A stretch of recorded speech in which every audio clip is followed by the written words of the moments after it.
প্রিয় বন্ধুরা, আসসালামু আলাইকুম।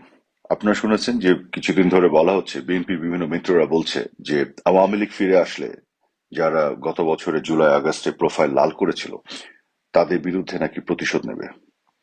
অথচ গত 11 মাসে, 1 বছরের কাছাকাছি সময় হয়ে যাচ্ছে, ইতিমধ্যে কিন্তু বাংলাদেশের মানুষ বুঝতে পারছে কিভাবে তারা নিজেরাই বিএনপি এবং জামাতের বিভিন্ন ধরনের সন্ত্রাস, চাঁদাবাজি এবং চাঁদা না পেয়ে যেভাবে মানুষকে ধর্ষণ করা হয়েছে, নারীদের উপর যে অত্যাচার করা হয়েছে, তাতে বাংলাদেশের মানুষই কিন্তু লাল হয়ে গেছে।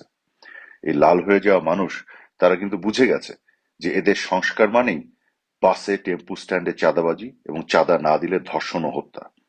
কাজে এদেশের মানুষ কিন্তু নতুন করে তাদের মধ্যে কোনো আশা আকাঙ্ক্ষার কোনো জায়গা নেই এদেরকে দিয়ে।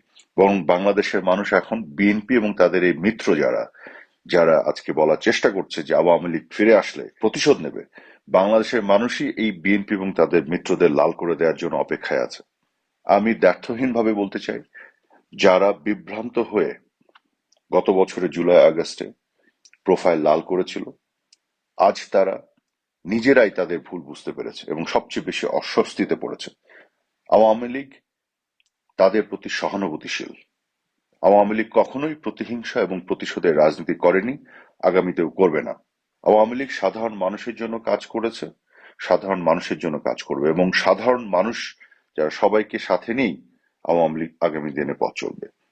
কাজেই এই যে ধোঁকার মধ্যে ফেলা হয়েছে যাদেরকে, তারা তো উপলব্ধি করতে পেরেছে এবং তারা আজকে অনুশোচনা করছে। আমরা তাদের পাশে থাকবো।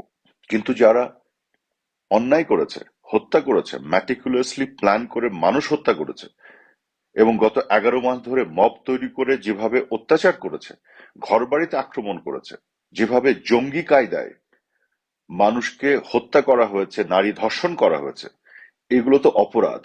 আওয়ামী লীগ যেমন প্রতিহিংসা এবং প্রতিশোধের রাজনীতিতে বিশ্বাস করে না, একইভাবে অন্যায় এবং অপরাধকে বিচারের আওতায় আনার রাজনীতিতেও আওয়ামী লীগ বিশ্বাস করে। অন্যায় এবং অপরাধ যেগুলো সংঘটিত হয়েছে, সেগুলোর বিচার আওয়ামী লীগ করবে। কিন্তু যারা ভুল করেছেন, বিভ্রান্ত হয়েছেন, অনুশোচনায় পড়েছেন, আওয়ামী লীগ মনে করে আওয়ামী লীগের মতন তারাও এখানে ভিকটিম হয়েছেন, ভুক্তভোগী তারা। কাজে আওয়ামী লীগ ভুক্তভোগীদের পাশে থাকবে, ভিকটিমদের সাথে আওয়ামী লীগ সহানুভূতিশীল হবে। এটাই আওয়ামী লীগের রাজনীতি। ধন্যবাদ।